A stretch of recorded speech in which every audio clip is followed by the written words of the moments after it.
If necessary, I could speak over the slides if there's a... Hi, I'm Colin Ware. My co-authors are Francesca Samsel, Paul Navratil, and Ayot Mohammed from the University of Texas, and David Rogers from Los Alamos National Labs.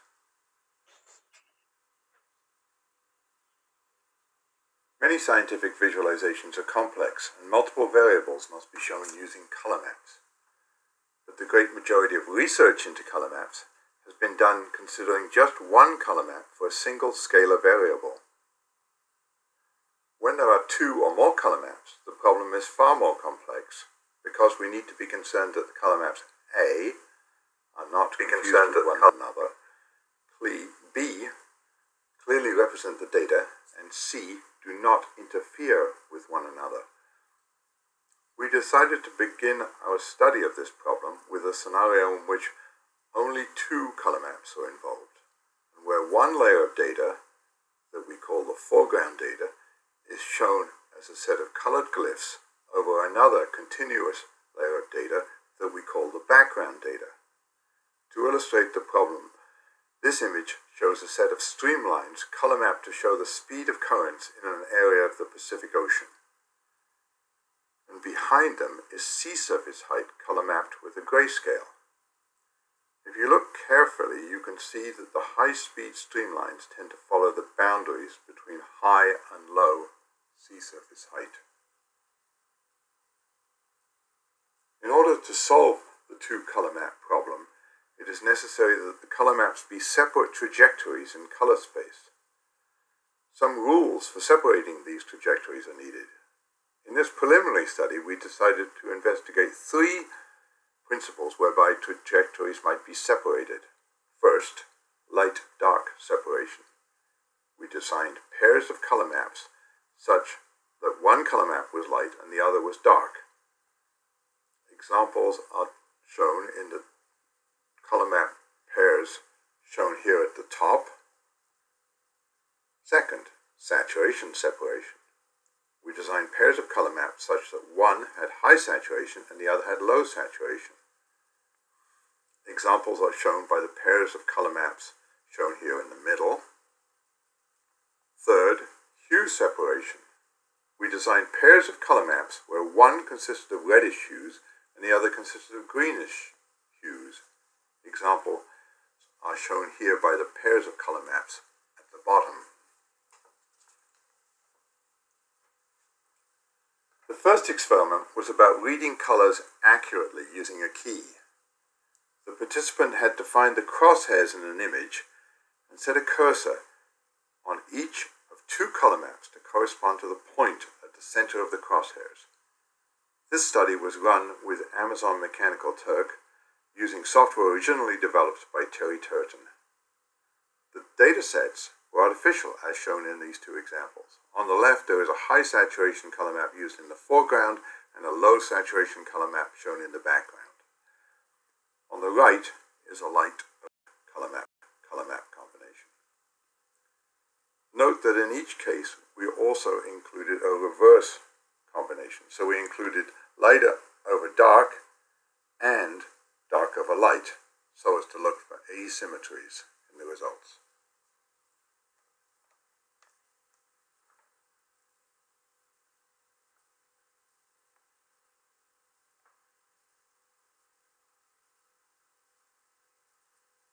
Here is a summary of the results from this first experiment. Short bars represent low errors. Notice the results for the saturation separation color maps, shown with the middle bars. You can see that the high saturation color maps produced by far the lowest errors. This was true for high saturation either in the foreground or in the background. However, the low saturation grayscales, which were part of this combination, resulted in much larger errors. Still, overall, this color map combination was the most accurate. More detailed description of the results is in the paper. The second experiment was about the task of finding patterns in both the foreground and background data sets. Again, artificial data were generated, In this case, specific identifiable patterns were added and participants were asked to rate their clarity. So if you look at the lower row, for example, you can see that in each of the combinations there is a distinct circle in the background image, while in the foreground there is a jagged sawtooth diagonal pattern. I'll give you a few seconds to find that. Can you see the patterns? I hope so. Both of these patterns appear in all of the images. Only the color maps used to represent them are different. This slide shows all combinations. There were 6 color map pairs, and the number doubles to 12 because the foreground and background color maps were switched. I think you can see at a glance that some combinations work much better than others. We also did the evaluation with other patterns, not just the ones you see here.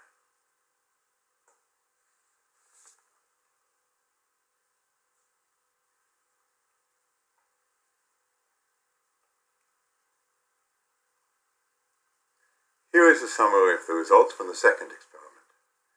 This time, taller bars are better, meaning that the patterns were easier to see. One thing that is immediately clear is that the high saturation over low saturation color map combination is the best by far.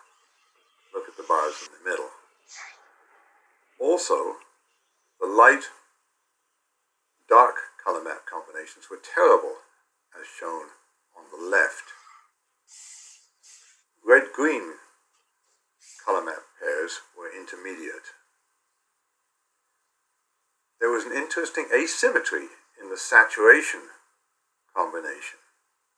High saturation over low saturation was significantly better than the reverse.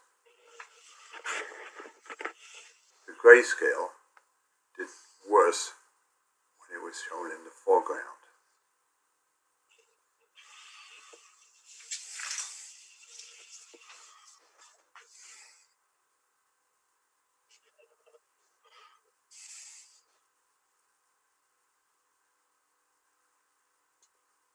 In conclusion, overall the best solution was a high saturation color map in the foreground with a low saturation color map, a grayscale, in the background. And we tentatively recommend this solution here. This is what is shown in the example image.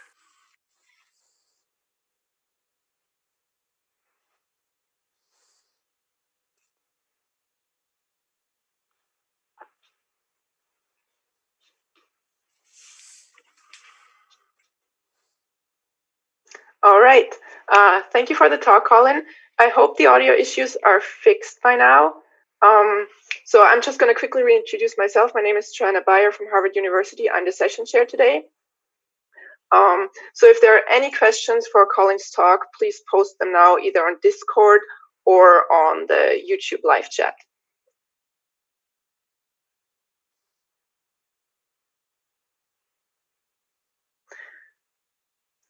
So while we're waiting, maybe I'll start with the first question. So for the pattern perception judgment task, where you had like the patterns in the foreground and in the background, how did you measure that? Like, did you measure a completion time for users to identify those, or did you get qualitative user feedback on if how easy it was for users to identify that? Yeah, it was qualitative, so it was just Likert scales. So they're simply ratings of the foreground and background patterns. All right, thank you. We also got another question from Bob. What are the most important future work experiments? Okay. The thing is, the design space is huge. So there's all kinds of issues, like how big the glyphs are in the foreground relative to the background. So I would like, this is not about experiments, but there needs to be, in order to really probe the space, there needs to be some kind of theory. And at the moment, we don't have a theory of what would make a good pair of color maps, because otherwise it would be impossible to generalize. All right, thank you. Maybe one last question by Alexander. How do we know the distance is compared between the different channels? The distance between the different channels. I'm not sure I quite understand that question. Perhaps these are opponent channel in color space. So I'm sorry, I'm going to have to pass on that, because perhaps I could be. Maybe you guys can take it to the Discord channel and chat about that after the session. All right. Okay. Thank you, Colin. I think due to time reasons, we should just move on to the next speaker. So the next speaker will be Martin Lambers from the University of Siegen. His talk is about interactive creation of perceptually uniform color maps. Hello and welcome. I'm Martin Lambers, and this presentation is about interactive creation of perceptually uniform color maps. In visualization, we typically categorize color maps as sequential maps for ordered values from low to high, diverging maps for ordered data around a central value, and qualitative maps for data without ordering. Common quality criteria for color maps are the order hinted at for sequential and diverging maps, the discriminative power, which means how much detail we can perceive, and the perceptual uniformity, which means that the discriminative power should be uniform throughout the color map. To acquire color maps, we can either use prefabricated maps or we can create our own, which is the focus here. A few models already exist, each with their own properties and limitations. In this paper, we propose models to create sequential, diverging, and qualitative maps using intuitive parameters for interactive use, and the color maps are approximately perceptually uniform by construction. And these models that we propose also support color map forms that are not supported by existing methods. As the basis for our color map models, we use a perceptually uniform color space, which means the Euclidean distance between color triplets is proportional to their perceived difference. CIE-LUV is a widely used choice for this purpose. CIE-LCH is a cylindrical parametrization of CIE-LUV and uses C for chroma and H for hue. We can also use saturation S instead of chroma, using C equals L times S, and then we arrive at an intuitive base parameter set for a color, which consists of lightness, saturation, and hue. In the following, we use the CIE-LUV Euclidean distance using the LCH parametrization. Based on this, we define our color map models. First, sequential color map models. These should imply the ordering of values from low to high, and for that purpose we use linearly increasing lightness, using a parameter RL that defines the lightness range we want to use. Furthermore, we use 3 fixed saturation points, with high saturation in the middle of the color map and low saturation at both ends, because both the very dark and the very bright colors tend to be desaturated. The hue is defined completely by the user, as we will see on the next slides, and this leaves the chroma to be computed in a way that enforces approximate perceptual uniformity. And this is done in the following way. Given 2 colors, A and B, in LCH space, with a distance d between them, and an interpolation parameter S, we have 2 conditions for the chroma at S. The distance between the color at S and the color at A should be SD, and the distance between the color at S and the color at B should be 1 minus S times D. This gives us 2 quadratic equations with 4 solutions. We can then ignore any solution that does not fulfill the requirement that the chroma at S is in between the minimum and maximum of the A and B chroma values, and from the remaining solutions we can choose the one with the lowest error. This model results in the following sequential color maps. The first is a varying lightness with a single hue chosen by the user, in this case red.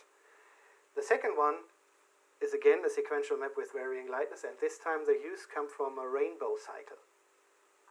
In the third example, the user defined a set of hues at specific positions in the color map, and we then compute the rest from the parameters.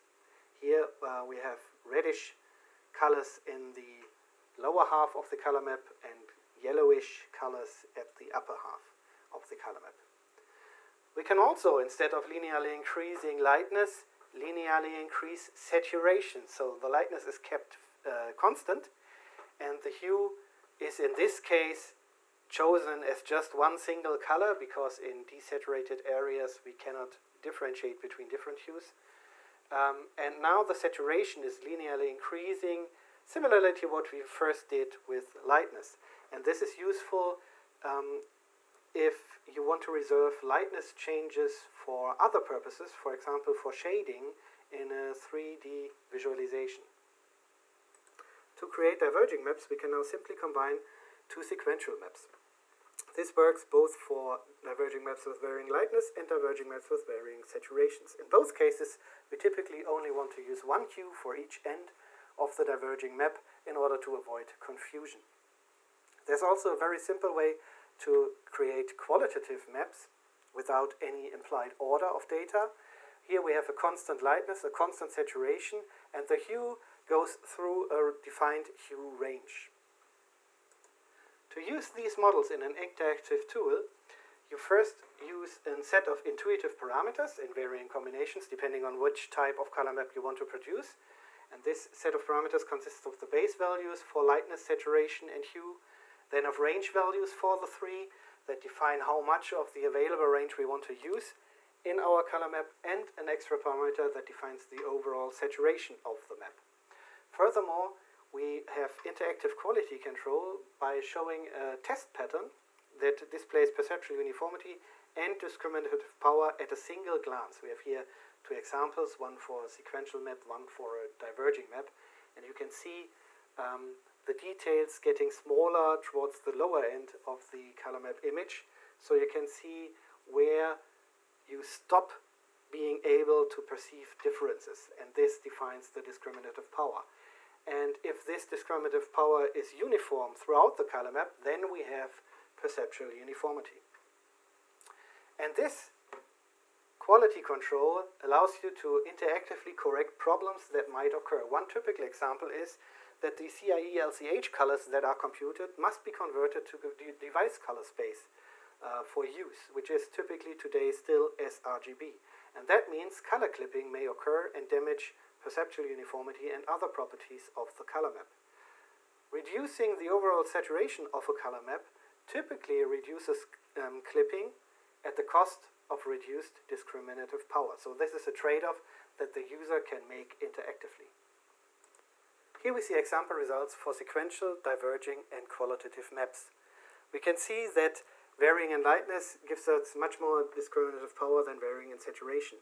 And we can also see that the qualitative map by the Weifeller model from 2008 gives more discriminative power and better perceptual uniformity than our model, but at the cost of implying that the yellowish values are in some way more important than the bluish values because they are brighter. To summarize, we proposed a set of consistent models for sequential, diverging, and qualitative color maps. These color maps are approximately perceptually uniform by construction, and they are suitable for interactive use via intuitive parameters and a test pattern. They are based on the CIE LUV color space and therefore subject to its limitations. Source code for all of this is available under an open source license, and a web-based demo is also available. Thank you for your attention.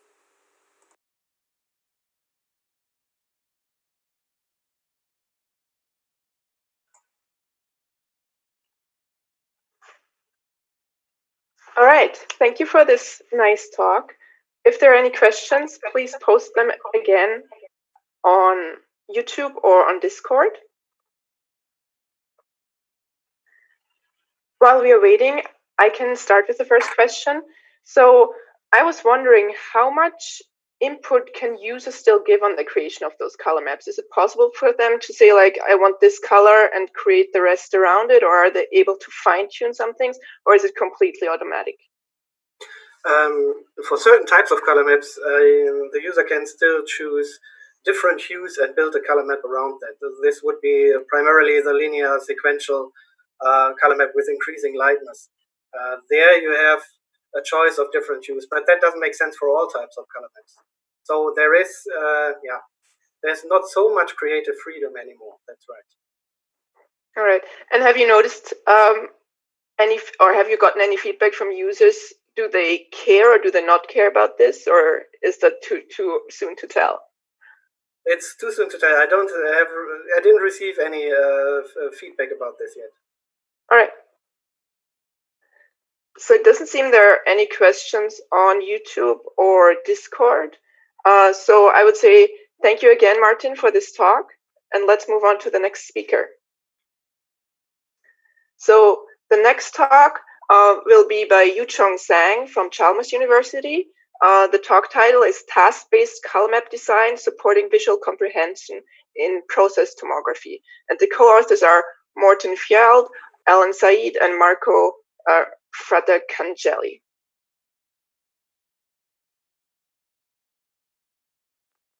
Hi, I'm Yuchong Zhang from Chalmers University of Technology. So today I'm going to talk about our paper entitled Task-Based Color Map Design Supporting Visual Comprehension in Process Tomography. Now the other three authors, they are from Chalmers or University of Gothenburg. The outline will be 4 parts, from the introduction, methodology, result to conclusions. So first part is the introduction part. In this paper, we focus on color map design for visual comprehension of microwave tomography images based on a segmentation task. So the MWT is a specific type of tomography with non-ionizing properties that is commonly used in industrial process applications. The figure 1 listed 8 MWT images in all study. So different colors represent different foams moisture levels.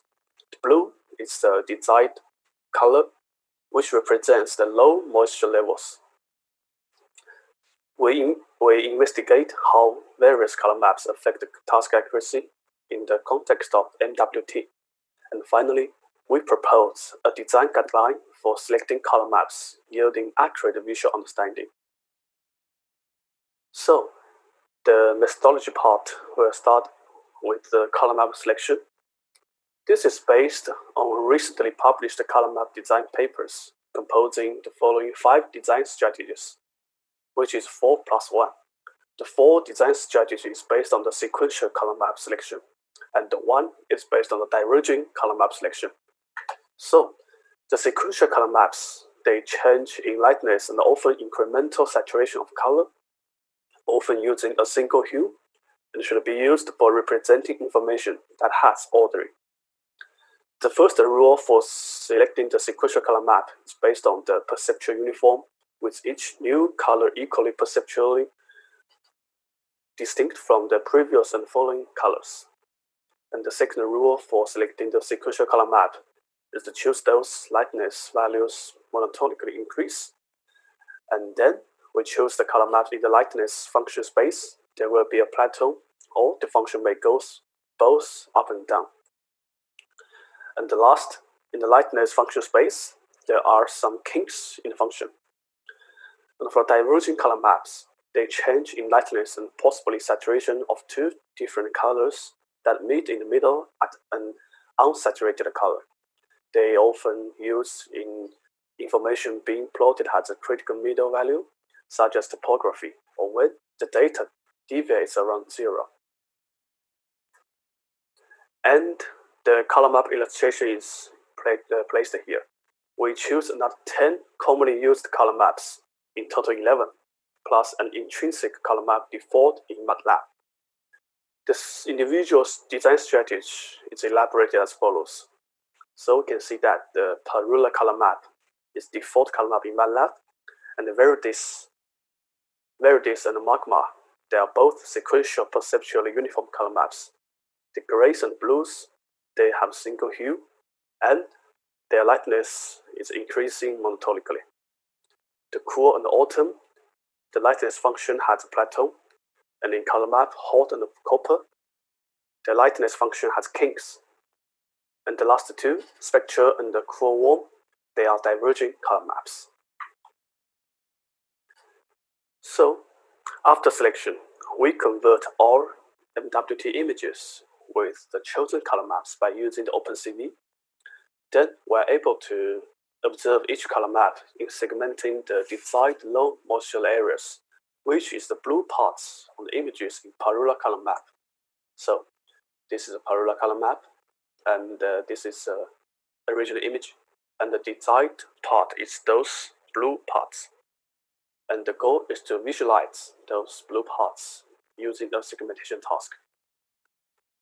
So we have acquired the underlying ability of selecting 11 color maps in the context of the MWT segmentation task. The figure 3 is the top-down image processing pipeline.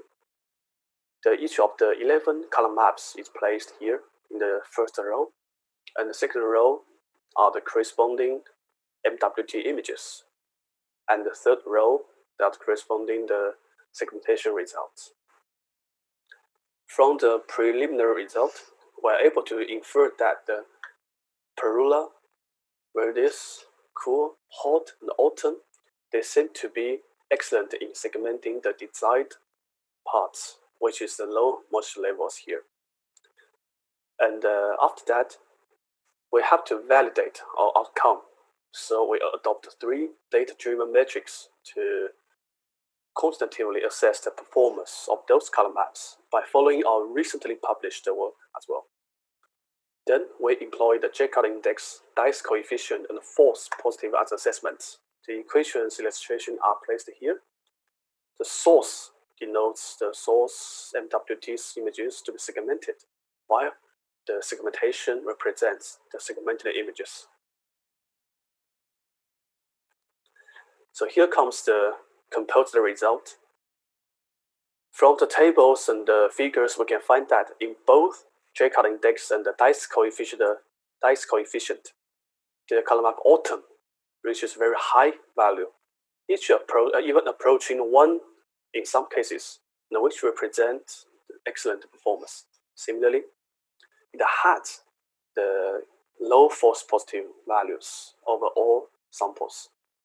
And also Verdes and the Parula, they obtain brilliant performance in these 3 metrics.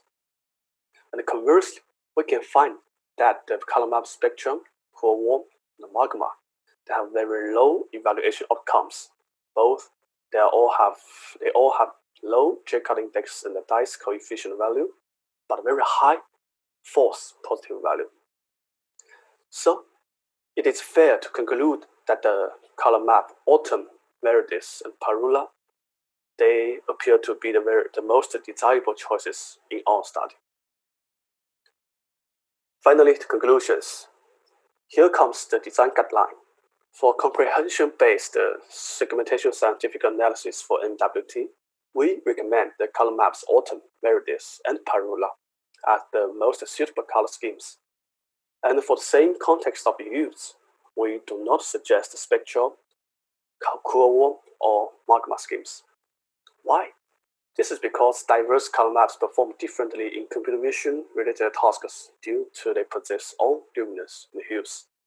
Limitations: we don't have many images, we don't have more specific tasks, and we only test continuous color maps. Future work: a high number of samples and more specific tasks should be examined. And there is a need for deeper understanding of combining human perception factors and quantitative approaches, as well as the corresponding user studies. So, thank you for listening to my presentation.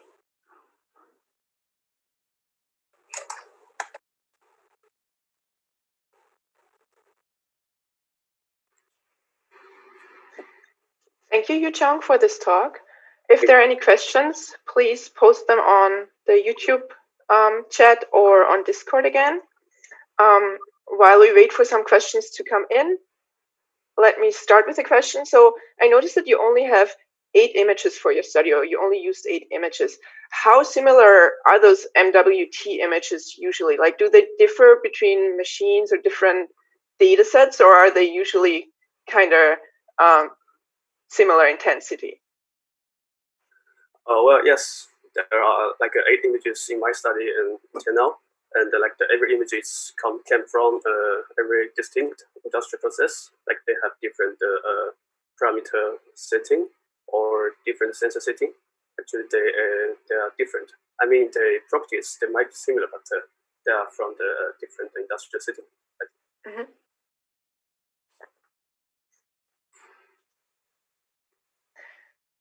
All right, and then one other question.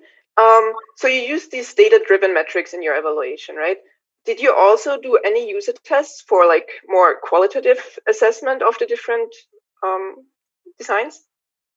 Well, that's a very good question because this project is, and this short paper is a part of the project, and our target, I mean, for the future work is to engage the human perception of human factors into our study, which is could be a very bigger project. So actually, this is ongoing research. We're going to engage the affective computing, like how the human will be responded to different types of column maps, and will the responses influence their judgment or the task accuracy in the context of this MWT. So actually, this is ongoing research, and we're doing it now. All right, thank you very much. I don't see any questions on Discord or YouTube. So I would say thanks again, and let's move on to the next speaker. Thank you. The next speaker will be Jordan Krauser from Smith College. The title of his talk is Investigating the Role of Locus of Control in Moderating Complex Analytic Workflows. And the co-authors are Alveda Otley, Kendra Swanson, and Ananda Montoli. Hello, my name is Jordan Krauser, and today I'll be talking about some of the ways in which individual differences impact how people use visual aids to support analytic reasoning. This work is part of an ongoing collaboration between the Human Computation and Visualization Laboratory at Smith College and the Visual Data Analysis Group at Washington University in St. Louis. First, a little background.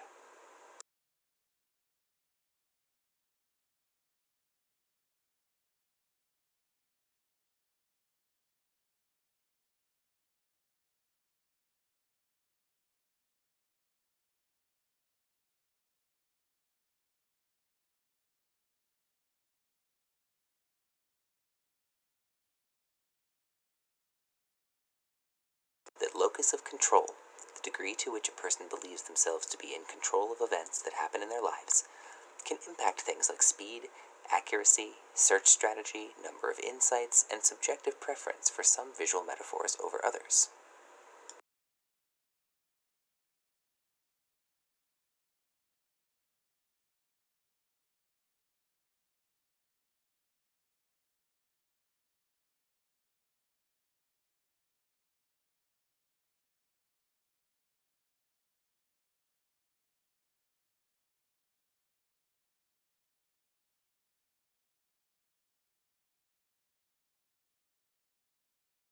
Many early studies, including our own prior work, had to severely constrain both the visualization environment and the task. This makes our results hard to generalize to what people actually do in the real world.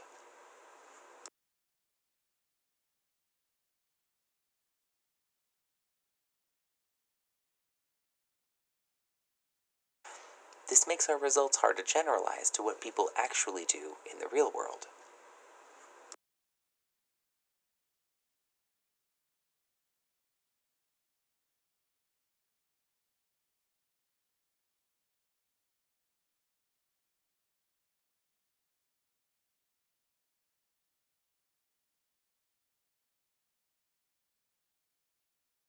Two-day exercise to explore whether our previous findings would hold under more realistic conditions.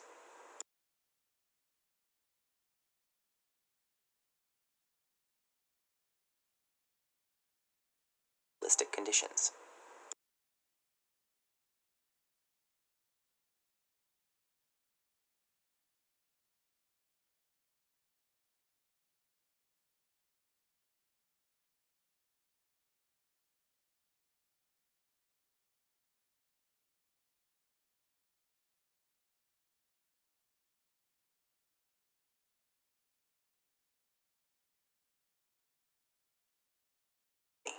And were asked to uncover the organizational structure of the group responsible for the kidnapping by analyzing several related synthetic data sources.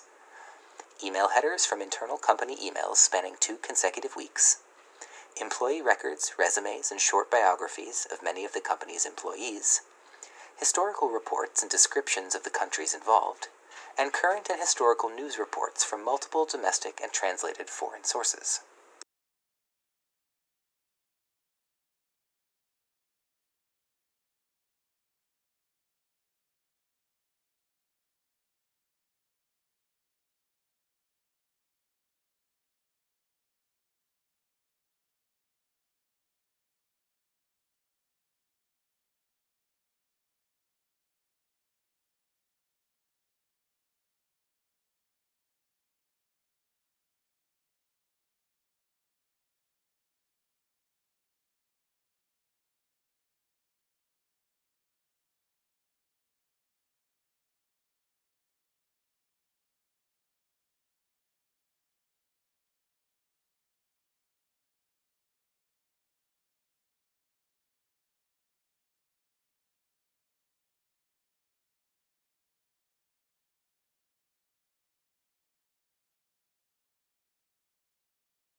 My name is Jordan Krauser, and today I'll be talking about some of the ways in which individual differences impact how people use visual aids to support analytic reasoning.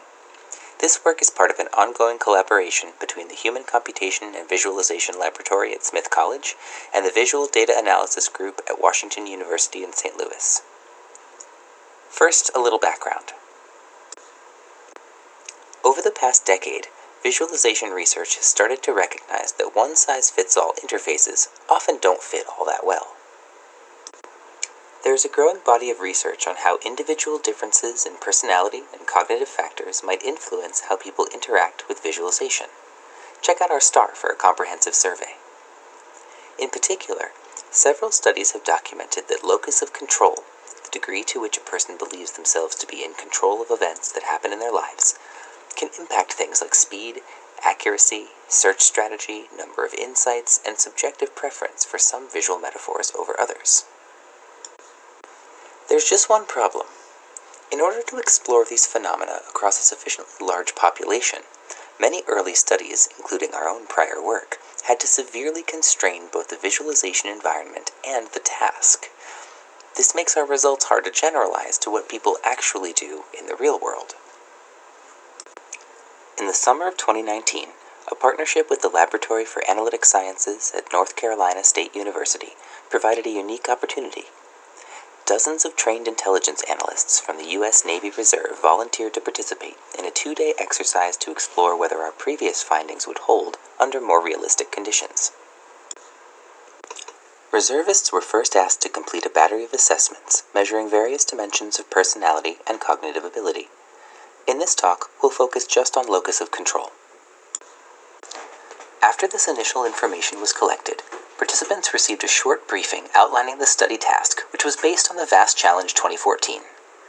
They were presented with a kidnapping scenario involving employees at a fictitious company, and were asked to uncover the organizational structure of the group responsible for the kidnapping by analyzing several related synthetic data sources. Email headers from internal company emails spanning 2 consecutive weeks, employee records, resumes, and short biographies of many of the company's employees, historical reports and descriptions of the countries involved, and current and historical news reports from multiple domestic and translated foreign sources. Each participant was given a laptop and access to a web-based application through which they were able to explore the data. A central area displayed detailed information about a single data element, with tabs corresponding to the 4 information types. A search widget accepted both date ranges and generic text entry, and could also be used to specify more complex filter commands via a simplified query language. A list view displayed the metadata for items matching the current filter parameters, and an interactive scratch pad let participants record user-generated entities and the connections between them. As participants analyzed the data, Their interactions with both the interface and Google Docs provided for note-taking were logged and categorized. Each time the participant issued a new query, we recorded a search action. Whenever she clicked on a specific data item, we recorded a get detail action. Edit notes actions were recorded whenever a participant typed in their Google Doc, and add element and add connection actions were recorded whenever a participant interacted with the Scratchpad. We started by trying to get a sense for the distribution of these actions over time throughout the participant's engagement with the task. Here, each tick represents a recorded action color-coded by action type. As one might expect, search and get detail actions dominate the majority of analysts' early interactions as they work to establish a baseline. These are punctuated by varying degrees of documentation, predominantly through edit notes actions recorded by Google Docs. We also observed that some participants had substantially higher or lower than average interaction volume. Let's dig into this a bit deeper. Participants with a more internal locus of control tended to perform more distinct actions than those whose locus of control was more external. Though our sample size is too small to validate these observations statistically, our analysis revealed the same correlation between the number of interactions and participants' locus of control across all three primary action types. This observation begs the question: when participants perform more interactions overall, are they covering a larger area of the data, or are they returning to the same data repeatedly? The near-perfect linear trend implies that across all participants, and regardless of locus of control, roughly half of all get detail actions involve a previously unvisited data element. However, participants with a more internal locus of control tend to visit more unique data elements, covering a larger area within the dataset in the same amount of time, and explaining their increased interaction volume. We also observed a common pattern of data visiting behavior with respect to specific data elements. 9 of the 22 participants clicked sequentially through the first 5 articles that appear at the top of the results list when the system is initially accessed, or when all filters are cleared.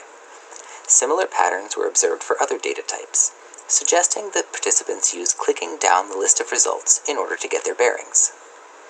Participants with a more internal locus of control were more likely to perform a click-down sequence on the unfiltered data early in their investigation, whereas those with a more external locus of control tended to perform this sequence later and more frequently. This suggests that those with a more external locus of control might be using the interface as a way to reorient their analysis after taking a break or hitting a dead end.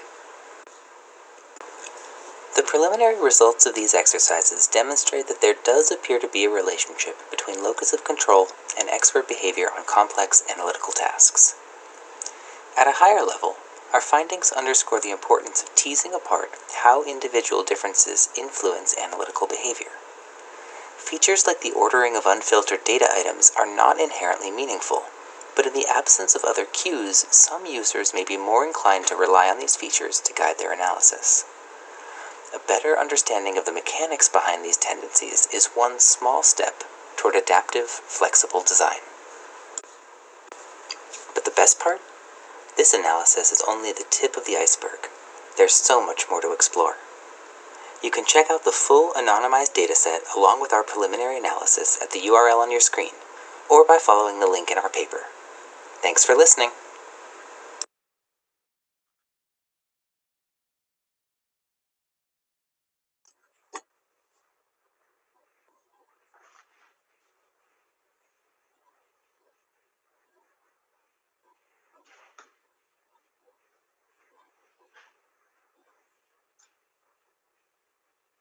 All right. Thank you very much for this presentation. So if you guys have any questions, please post them in the chats. I will start with a question to Jordan. It's more of like a higher level questions. Do you know if there are ways to encourage users to change their locus of control behavior? Is that even possible? Have you looked into that, or do you know something about that? Yeah, so there's a bit of work on priming locus of control. So locus of control is a pretty stable trait, right? Sort of develops and people sort of operate using their locus of control is one of the ways that they sort of organize their understanding of the world. It is possible to temporarily prime it, though. There's some work by my co-author Alvika Otley that is, I think, referenced in our Euroviz Star, which is over in another session right now.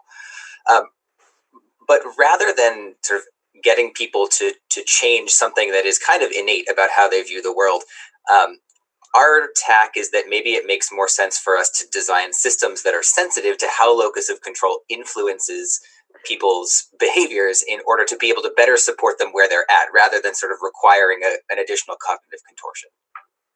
All right, thank you. Are there any questions? I don't see any being posted right now, so maybe you can just check the Discord channel later if there are any other questions popping up later.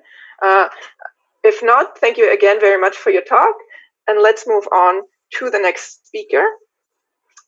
The next speaker will be Neil Chulpong-Saturn from the University of Calgary, and the talk title is Exploring Design Opportunities for Visually Congruent Proxemics in Information Visualization, a Design Space. The co-authors are Jackie Yu and Søren Knudsen. Hi, my name is Neil. Today, I will present our paper on exploring proxemics in InfoVis. This is a work that I did together with Jackie Yu and Søren Knudsen at the Center for Health Informatics at University of Calgary. Our motivation for this paper came from working at the Center for Health Informatics. Here, people from different disciplines collaborate to understand healthcare data. As part of the center, we have created the Bertan Visualization Room. We aim to explore concrete uses of large displays and motion tracking technology as part of people's day-to-day work at the center. In this paper, we focus on preliminary work in this direction to explore proxemics and information visualization, and a design space that emerged from this process. A quick overview of our presentation today. I will talk about 2 prototypes that we used to explore the design space, and in that space, 3 key properties and 5 design patterns that we identified. We'll finish it off with some points of discussion that we take up from our paper. Proxemics is the study of interpersonal space. In HCI, Greenberg and colleagues considered this in the context of user and computing devices under the notion of proxemics interaction. They define 5 dimensions of proxemics interaction: distance, orientation, movement, identity, and location. We focus on distance in our work. Earlier work by Vogel and Balakrishnan also considered people's distance in front of a display: personal, subtle, implicit, and ambient zones. We are inspired by their work as well as Jacobson's and colleagues' work on considering this for InfoVis. In our work, we focus on this visual aspects of transition between different level of complexity. In this aspect, we draw from Heer and Roberson's work on animated transition to create proxemic interaction that result in transformations of visual marks. This is key in forming our notion of visual congruency, or the idea of describing the similarity between different visualizations. For instance, a bar chart is similar to a stack bar chart, and therefore they are strongly congruent in our work. We define this as congruency pair and describe this as pre- and post-transition visualization. On the other hand, a bar chart and a pie chart would be less so. To explore our design space, we created 2 prototypes. The first prototype uses a choropleth map similar to the work by Jacobson and colleagues. In the screen recording, the box on the upper right represents the room. The user is denoted by a red dot, and the display is depicted on the top. At the furthest distance, the user will see an Alberta choropleth map aggregated by Alberta Health Zone. As the user moves closer, the aggregation level changes and now would show the census division. And when the user moves even closer, it would now be grouped by aggregated dissemination area instead. The second prototype explores dynamic scaling. At the furthest distance, extreme value in one bar make the rest of the chart eligible. By moving closer to the visualization, the user can gain more detail. In the middle area, we introduce another scale and an area that denotes where it would fit into the original scale. But even some of the bar are still not readable in this zone. Moving even closer, the user gets a focus point that is right in front of them. In this zone, the focus area in front of the user will follow the user as they move sideways in front of the display. While our second prototype focuses less on visual congruency, it greatly contributed to establishing our design space. From these prototypes and many design sketches and variations, we formulated 3 properties. Boundedness refers to how a post-transition mark is contained within the space of its pre-transition mark. So if a data mark transforms from a bar to a stack bar, as on the left, it is bounded. If it transforms from a bar to 3 separated bars, as on the right, then it is unbounded. Connectedness refers to whether or not there is white space between data marks separating it from its original space. So on the left, it is connected since it is all gathered up together, and on the right, it is disconnected because it is not touching each other. Finally, cardinality refers to how many data marks are correlated to each other pre and post transition. It could be a 1-to-1 transition, a 1-to-m transition, or an n-to-m transition. From our design and prototyping process, we also identified 5 design patterns. Subdividing is bounded, connected, and can exhibit any cardinality. In subdividing, marks are separated into smaller partitions that form the whole, allowing visual elements to retain its form. As shown here, a bar transforming into stack bar would be subdividing. Our choropleth, as shown earlier, would be an example of subdivision as well. Particleization is bounded, disconnected, and it can exhibit any cardinality. In particleization, marks are separated into groups of small units that are partitioned by white space. Imagine a bar chart representing wards in a hospital.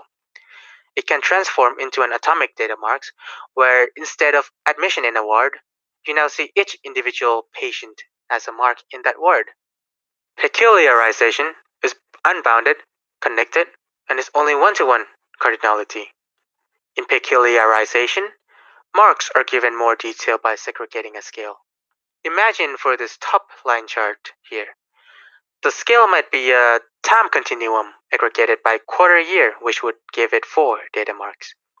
And below, it would transition by segregating its scale to, let's say, month, giving it more detail and data points. Multiply is unbounded, disconnected, and exhibits a 1-to-m cardinality. In multiply, marks are separated into multiple marks. Imagine a line chart that shows restaurant revenue. For moving closer, it could show revenue from takeout versus revenue from dine-in. Nesting can either be bounded or unbounded, connected or unconnected, and it can exhibit any cardinality. This is because in nesting, marks are transformed into glyphs. For example, in a scatter plot, each data mark can be transformed into a pie chart to show more detail about the data represented by that mark. We focused on distance as we found that varying visual complexity was a good match to this dimension. We leave it to future work to explore other aspects of proxemic interactions. In conclusion, our work provides guidance in the possibilities in this space and represents a step towards guidelines for proxemic in InfoVis. Thank you for listening. With that, I am ready to take questions.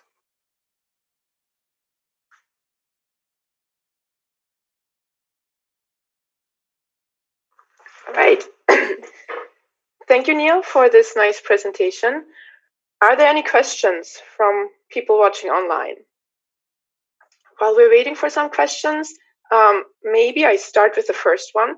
So just generally, have you thought about how this would fit in if you have like multiple connected views? Does it work similarly, or is there something else you have to take into account then? When you say multiple connected view, does it mean like more than 2 views or? Potentially, yes. Yes, so our prototype transitions between 3 level of complexities already, so in that sense they are transitioning between multiple views. But if you mean like if it's 2 simultaneous views that are shown at the same time, we have not explored that, no. Okay, thank you. Are there any other questions? If not, for the sake of time, I would say thank you again, and let's move on to the next speaker. But thanks for the nice presentation, Neil. Our next presenter will be Purna Takatsukumar from the University of Notre Dame. Her talk title is Characterizing Exploratory Behaviors on a Personal Visualization Interface Using Interaction Logs. Her co-authors are Gonzalo Martinez, Ted Grover, Gloria Mark, Sidney DiMello, Nitish Chawla, Stephen Mattingly, and Aaron Striegel. Hello everyone, my name is Purna Talkatsukumar and I'm from the University of Notre Dame. Today I will be presenting a short paper titled Characterizing Exploratory Behaviors on a Personal Visualization Interface Using Interaction Logs. Personal visualizations present a separate class of visualizations where users interact with their own data to draw inferences about themselves. For example, the visualizations provided by fitness and activity trackers are personal visualizations. To study such visualizations, it is important to study people interacting with their own data and in realistic settings. In this paper, we illustrate how interaction logs can serve as a meaningful means to study personal visualizations. We designed a personal visualization interface and we sent links to participants to view their respective visualizations. And we logged interactions from 369 participants for a period of 18 days as they each explored their own data on the interface and using their own devices. We defined low-level interaction metrics and patterns that are meaningful for personal visualizations, and using these, we characterized the exploratory behaviors of participants on the interface. Now I'll talk a bit about the design of our interface. Our interface presents visualizations of the personal data gathered in the Tesserae study. The Tesserae study was a year-long study where various personal data attributes such as physical activity and sleep of 757 information workers from different organizations were tracked through wearables and Bluetooth beacons. For each participant, the interface presents weekly and monthly summaries of 6 different features corresponding to the participant and those of the baselines. And we provide 2 baselines for comparison: the aggregated data corresponding to the participant's cohort or organization, as well as the aggregated data of all the participants in the study.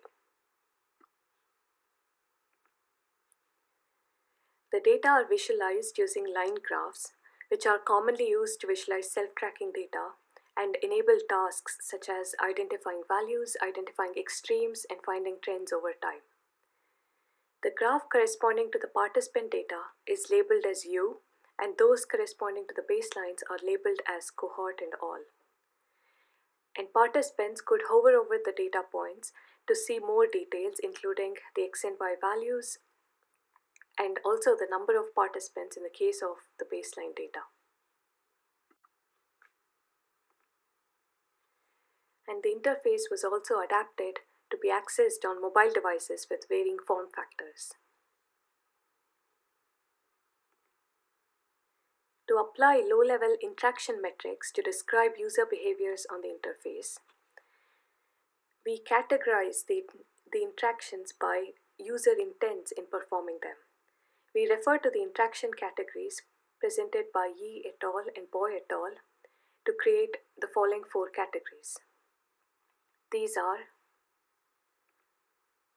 identify, when a participant selects their own data instance; inspect, when a participant selects a data point on one of the baseline graphs; explore, when a participant selects a feature type; and elaborate or abstract, when a participant selects a summary type. we counted these interaction types within each participant session, and we also determined the time spent by participants in exploring their visualizations, as well as the types of devices on which the visualizations were accessed. Now I'll present some of our key findings. We found that participants spent different amounts of time in exploring their data, ranging from less than 1 second to more than 1400 seconds. Returns are good means to gauge user engagement, and we found that 89 out of the 369 participants also returned to their visualizations. The participants in our study also used a variety of devices to access their visualizations. However, we found that the number of identify and inspect interactions were distinctly lower on mobile devices compared with large screen devices. We suspect this is because of the touch interactions on mobile devices being somewhat cumbersome and slow. Our findings tell us that people are likely to use mobile devices for viewing personal visualizations, and hence future work should also look into designing such visualizations specifically for use on mobile devices. We also extracted patterns from participant interactions to make inferences about the possible comparisons made. We found that the participants made more comparisons between instances of their own personal data than with the provided baselines. However, the participants also made several comparisons involving only the baselines.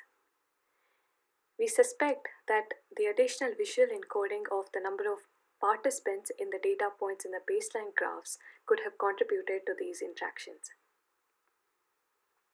Hence, additional visual encodings and attractive elements could also engage users in personal visualizations.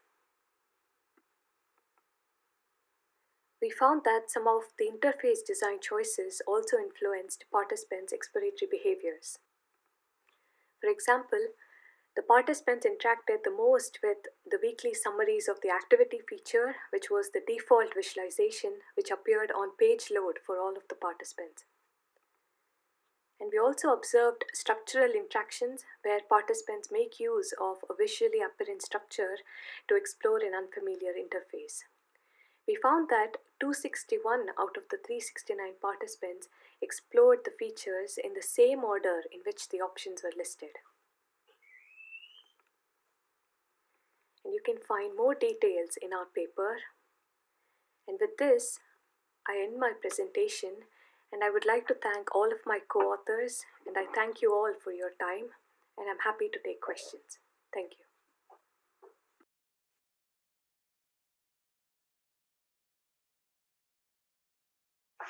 All right, thank you, Poorna, for this very nice presentation. So I'll get started with the question. My question is more for mobile devices. You said like the interaction time differed for mobile devices. Do you also have any intuition how the interaction differed? Like, did users prefer some views to other views on mobile devices versus bigger screens, or was there anything that you noticed? What we noticed was they did spend quite a bit of time even on mobile devices, but their interactions weren't as many. So they didn't hover over the data points or click as many data points as they did on large screen devices. But they did spend quite a bit of time on mobile devices as well. All right, cool. And also, you mentioned that the actual visual design kind of matters, how you present the data and how people then interact with it. And I was wondering, like you said, you had the summary view versus like the detailed line chart. Did you test like different visualizations there for the same type of data and saw significant differences, or do you have ideas on which visualization types kind of encourage more interaction?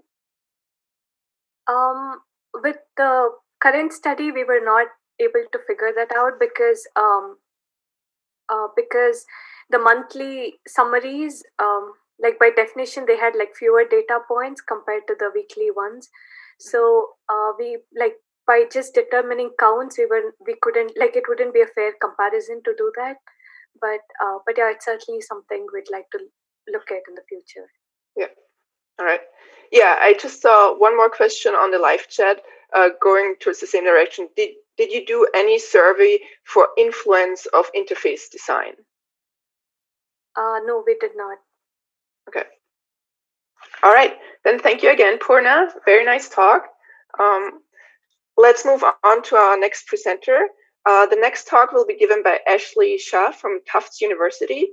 The title of her talk is TopoLines, Topological Smoothing for Line Charts. And the co-authors are Paul Rosen, Christopher Salgado, and Mustafa Hajij. Hi everyone, my name is Ashley Sue, and I'm a PhD student at Tufts University. Today I'll be presenting TopoLines, Topological Smoothing for Line Charts.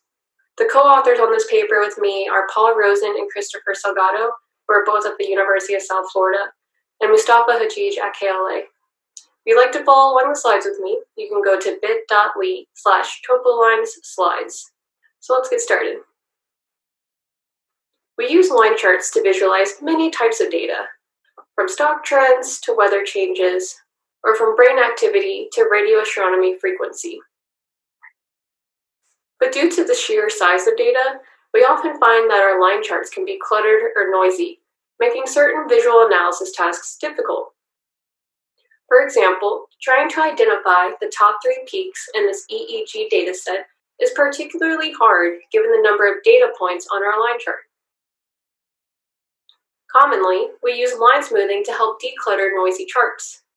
Smoothing not only helps with noisy data, but it also makes performing analysis tasks much easier. So I went ahead and applied uniform subsampling to our line chart. Smoothing the line makes identifying these individual peaks a lot easier for me. Here's what I marked as the top 3 peaks in this EEG dataset. Unfortunately, though, when I subsampled my data, it didn't preserve the original top 3 peaks from the chart. And as a result, I didn't get the correct answer. But that's because the subsampled line didn't retain the most prominent critical points from our input data. In fact, many popular smoothing techniques unintentionally remove key critical points. If being able to identify these points is important to you when smoothing your line chart, the method you choose should retain the most prominent peaks from the input data. However, this is not a guarantee. To address the weaknesses of prior approaches, we created TopoLines. TopoLines is a method for smoothing line charts that leverages techniques from topological data analysis. TopoLines identifies the most prominent peaks and smooths lines by removing the least important peaks first. TopoLines also minimizes the residual error between peaks, retaining as much detail from the input data as possible. Our contributions are as follows. We first provide a description for one-dimensional topological smoothing. We evaluate 5 popular smoothing methods for 2 low-level tasks across 4 application domains. We show that TopoLines is the most effective line smoothing method for many combinations of both data task and data type. And finally, we demonstrate the general ineffectiveness of several conventional line smoothing techniques. TopoLines requires 2 steps for topological smoothing. The first step is the extraction of the topology of the data, which we do by identifying extrema pairs. The second is reconstructing the line by removing extrema pairs and smoothing the output by using isotonic regression. I'll briefly walk through an example so you can see how TopoLines preserves the most prominent peaks during smoothing. Let's begin with the simple line as our input data. The first step is identifying the critical points, or local minima or local maxima. We pair the critical points as extrema pairs using a merge tree. I won't get into the merge tree calculation for this presentation, so please refer to the paper if you'd like those details. The persistence is then calculated for each extrema pair, and we rank them from lowest to highest persistence. Pairs with high persistence have important critical points, so TopAligns preserves the highest persistence peaks during smoothing. When we remove pairs for smoothing, we have to reconstruct the line. TopAligns minimizes the residual error by using isotonic regression, which is a monotonic regression technique that minimizes the least square error. By using isotonic regression, we ensure that the original line is modified as little as possible during smoothing. So let's recap what we did for our topological smoothing technique. Using our input data, we found the critical pairs and ranked them by their persistence. We ensured that TopAligns preserves the most prominent peaks by removing low persistence pairs first during smoothing. Finally, we reconstructed the line by using isotonic regression to minimize the residual error. Now that we know how TopAligns works, let's move on to our evaluation. We compared TopAligns to 5 popular smoothing methods, which you can see here in this figure. We evaluated all of these techniques, including TopAligns, on 2 low-level tasks across 4 application domains. The first task is retrieve value, which requires finding a function value on a line chart. The second task is finding extrema, which is identifying the minima and maxima on a line chart. As you can see on the most right here, TopAligns really captures the most prominent peaks from the input data, while trying to preserve as much detail from the original line as possible. A summary of our results can be seen on the bottom figure for each application domain we evaluated. For the retrieve value task, TopAligns performed the best across 3 out of 4 datasets. For the stock dataset, TopAligns was second best, while the median filter was first. The Gaussian smoothing method performed reasonably well overall for this task. However, Uniform, Cutoff, and Douglas-Poiker all performed consistently poorly. For the second task, TopAligns performed the best or second best on 2 of the datasets. However, TopAligns performed unremarkably for the EEG and stock datasets. We believe this is because the high frequency of noise in those datasets makes many of the local extrema that TopAligns is trying to preserve unimportant. Overall, the Douglas-Poiker algorithm performed well for this task, but Uniform, Cutoff, and Median performed poorly. If either of these analysis tasks are important for your line chart, we recommend that those smoothing methods are used with caution. In conclusion, we presented a topology-based line chart smoothing method. We evaluated TopAligns against 5 popular smoothing techniques using 2 low-level tasks across 4 application domains. We also showed that TopAligns can perform well for both of these tasks. In the future, we would like to build an evaluation framework that considers a broader set of tasks and the perceptual differences from various smoothing techniques. If you're interested in trying TopAligns out yourself, please check out our demo at bit.ly/TopAlignsDemo. The source code is also available on GitHub. If you'd like to know more about this work, we'd be happy to answer any of your questions. Thank you for watching.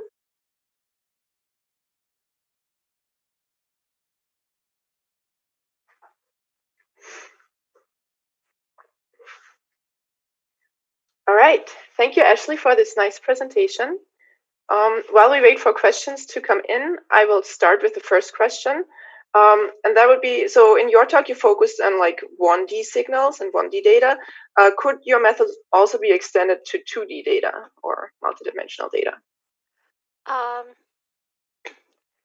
It could be. We would have to do some kind of dimensionality reduction, I guess. But it's definitely something we could look into for future work, yeah. All right. And also, you mentioned that in your evaluation right now, you used like 2 low-level tasks. Have you thought about using some other tasks and tested on them? We have thought about using other tasks. Because it was a short paper, we were limited to those 2 tasks, but in the future, we'd like to build upon that, include more tasks, do a full user study, and come up with some guidelines for those smoothing methods. All right.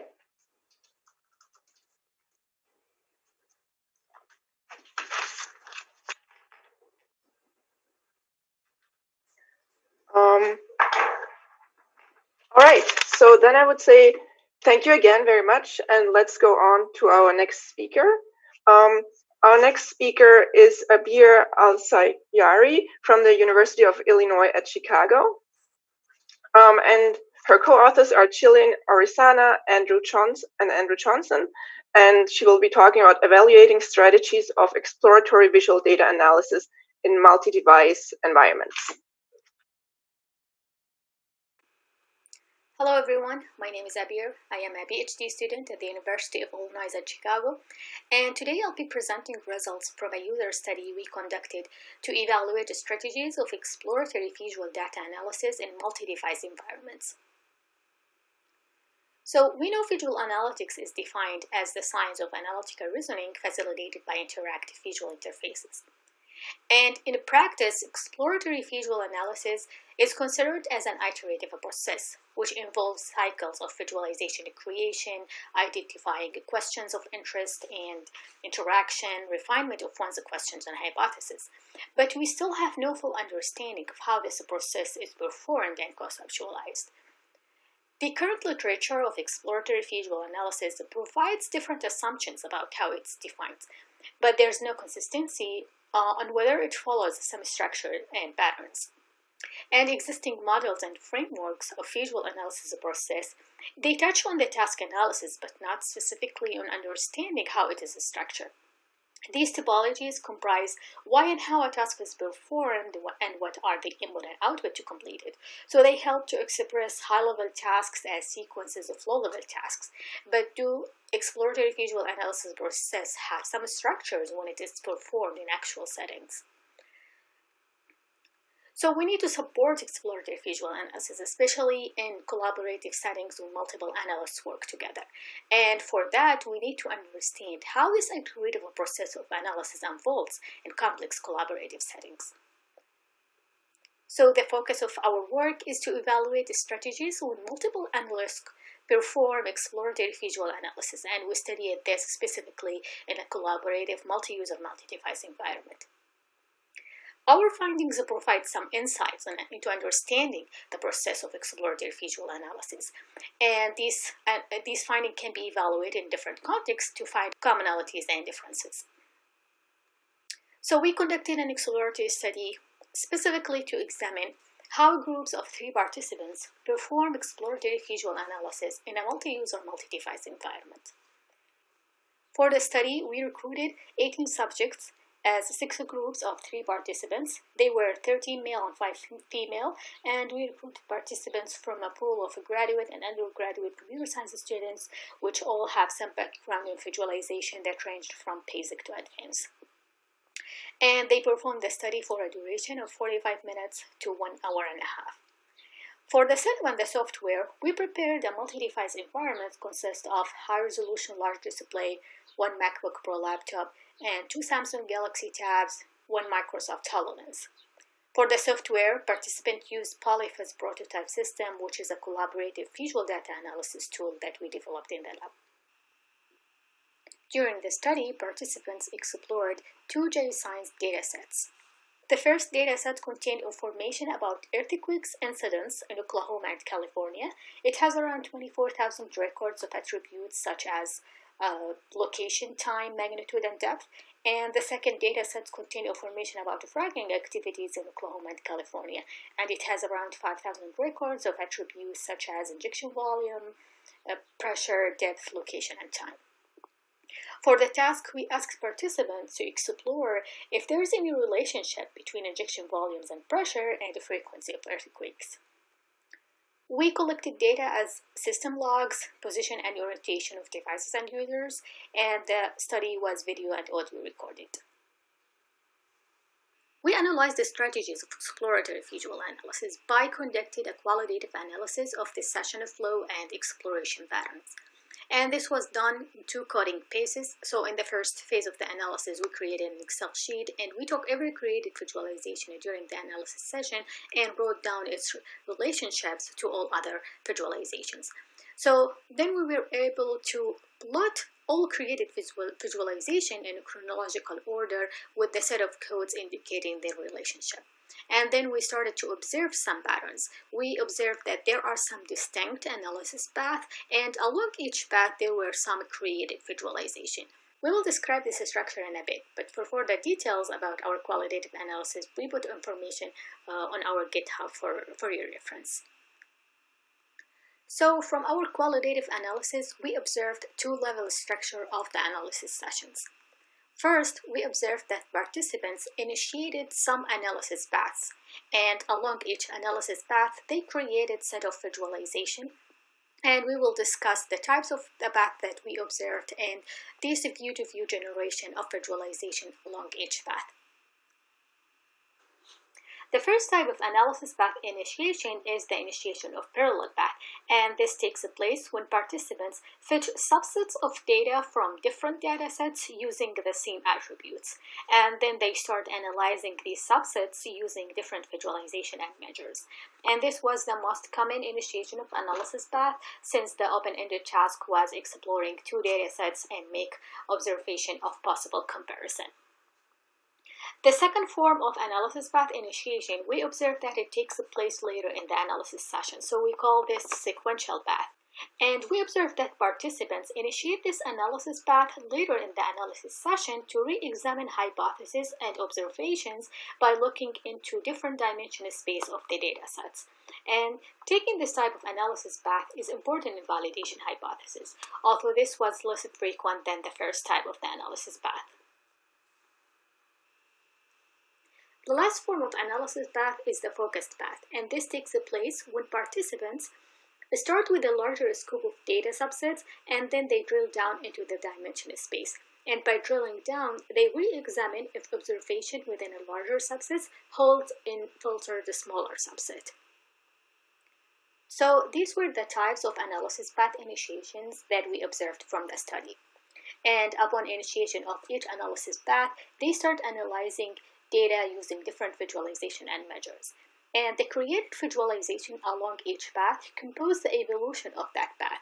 And we observed that paths are evolved by creating visualization to compare, to correlate, to validate, or to browse attributes. And this aligns with the exploration task that were already identified in the literature. And in practice, these exploration patterns are not linear. They can occur at different levels. For example, component of a browse task can be used to find if they correlate to another attribute. To conclude, we presented a two-level structure of analysis sessions composed of analysis paths and view-to-view generation along each analysis path. Thank you, and happy to take your questions.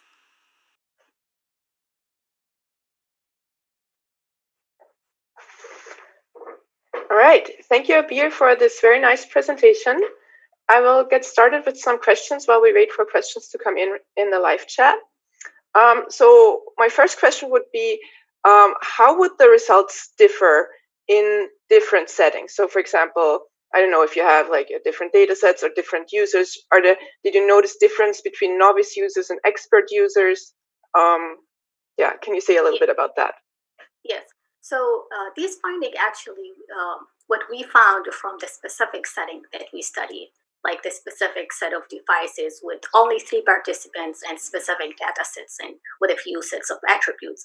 But in future work, we aim like to understand like how the variances in the setup or the analyst experience or the tool design would affect like the exploration strategies that we found. All right. Thank you very much. Are there any other questions from the audience? Because if not, I would say let's finish off this session. Thank you again to all the speakers.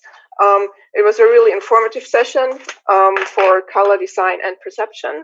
So thank you for tuning in and have a good break.